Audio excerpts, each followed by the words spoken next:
Welcome to the Break Vape podcast. I am your host, Tami Ernst.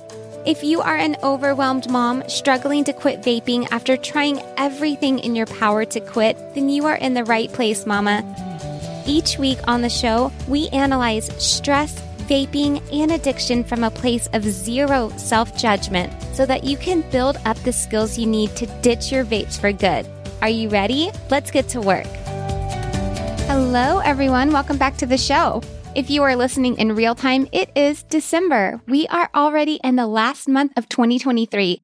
And if you are hoping for a vape-free future this year or anytime, then you are in the right place. I hope you all are doing amazing and are staying warm if you're in a frosty climate like where I am right now. I'm in Coeur d'Alene, Idaho, and it's actually snowing right now. And I'm having to learn how to drive in snow for the first time in my life, which is a little bit nerve-wracking, I'm not going to lie, but I love to learn a new skill. And I also have a bunch of traveling coming up from northern Idaho to New York, and then back down to Texas, and then up to Montana, and then going down to Arizona. I think I'll be in like 6 different states by this time next month. So all of this traveling got me thinking about the days when I used to travel like this, but as a vapor.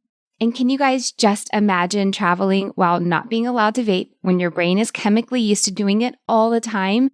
If you're nodding your head yes right now, I get it. It was awful to be burdened with cravings, urges, and the risk. And I want better for you.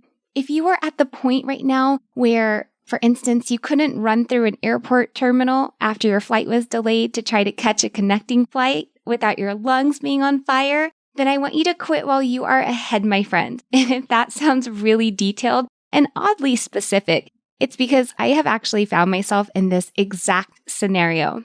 A couple of years ago, I was flying from somewhere, I think it was Houston to Montana, and my connecting flight was in Denver, Colorado, which first of all has a huge airport. And second, it's prone to having flight delays because weather issues tend to come up often when you're flying over the mountains. Well, the connection was so tight that when we landed, the flight crew let those of us who had to catch our next flights raise our hands and get off the plane first. And then, of course, there was a gate change, and I think I had somewhere in the range of about 25 minutes to book it to a completely different terminal to try to board on time. And I'll never forget this scene. Just picture this. There was a group of about 5 people on the plane who were all on this same flight schedule. And we were running through the airport just like you see in the movies, trying not to knock anyone over, desperate to catch our connecting flight. It was madness.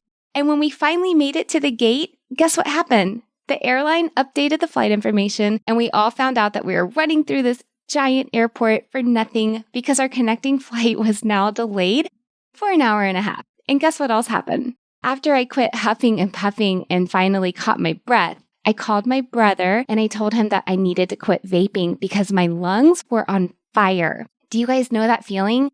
It's terrible. And it's so much different now in the best way. I'm not a runner. I'm actually more of a rollerblader, of all things, but I do go through exercise phases where I'll do a HIIT style walk and run on a treadmill for about 20 minutes. My lungs feel amazing when I do this. It's so different than how it used to be. And this little walk jog gets my heart rate up, it gets my blood pumping.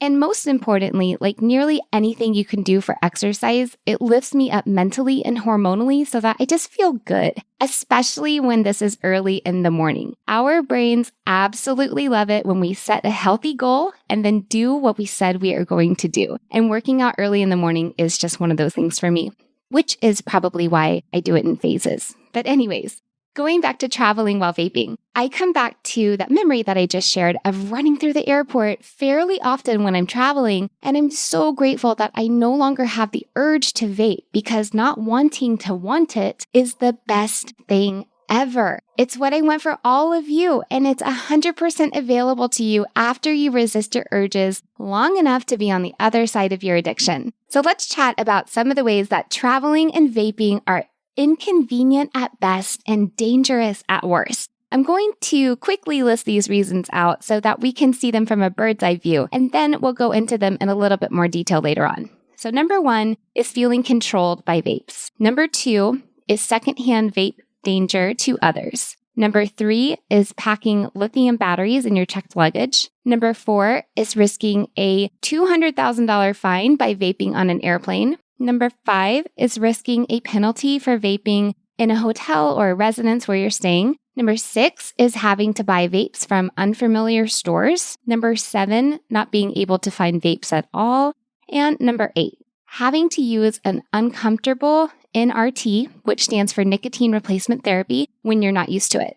So let's dive into these a little further and start with number 1, which is feeling controlled by vaping. I hated that feeling, and I know that lots of you do too, because it's one of the most common answers that you guys email me back with when I ask you what annoys you the most about vaping. I love to ask this question on my calendar booking link as part of signing up for a free strategy session so that I can gain some insight quickly into how vaping uniquely shows up for you. And again, being controlled is one of the most common complaints that I wind up hearing people talk about. And I see feeling controlled and feeling desperate to vape go hand in hand quite a bit. And desperation can guide you to make really bad and dangerous decisions for yourself and for others. But just remember that you are not a desperate person. You are just a human who is hooked on vaping, and you have everything that you need to quit right here on this podcast. One of these dangerous decisions leads me to number 2, which is exposing other people to your vapor, like when you're in a car with someone or secretly vaping on an airplane.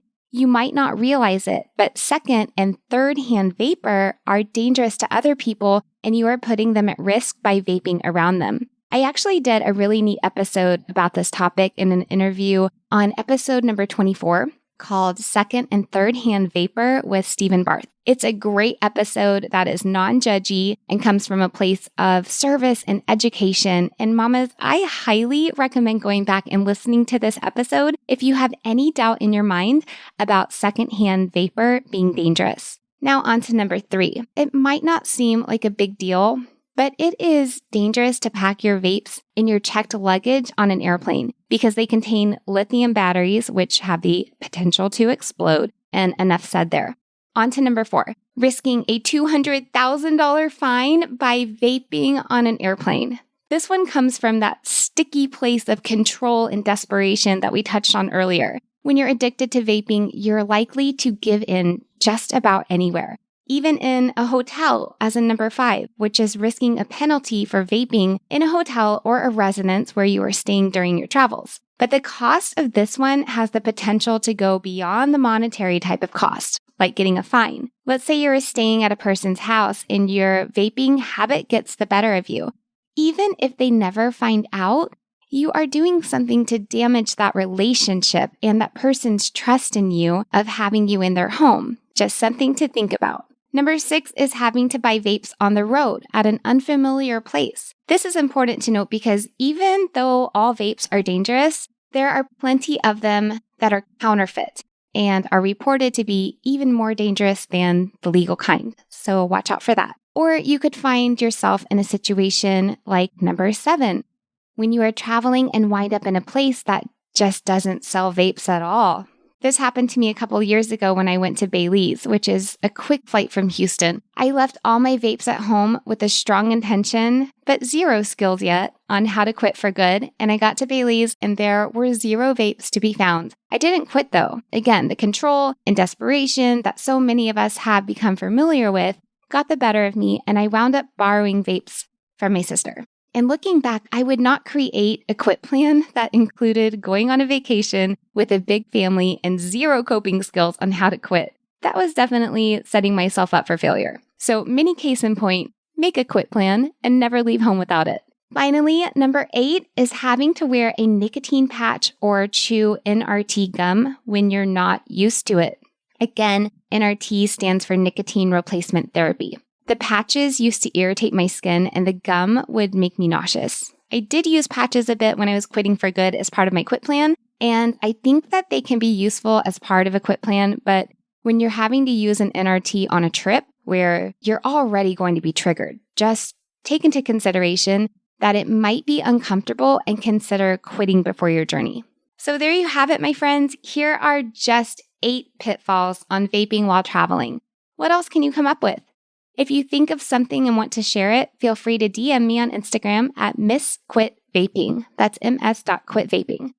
After going through this list and being on the other side of vaping, I can promise you guys that quitting for good with a detailed, unique quit plan will be so much easier, safer, and will allow you to have more fun and freedom when you're traveling around in your vape-free future. Think of your vape-free future as a destination that you plug into your GPS and your quit plan as the roadmap with me as your guide. Now that will be a heck of a rewarding journey. I hope you all have safe travels if you're going anywhere soon. Thank you for joining me on today's episode. I hope it's been enlightening and inspiring. That's it for this week. And until next time, stay strong, stay curious, stay informed, and I will see you all next week. Bye for now. Thanks for tuning in today. If you like what was offered in today's show and want even more support, head over to www.breakvapes.com and schedule your free strategy session to discover exactly how my proven system can help you ditch your vapes for good. Bye for now.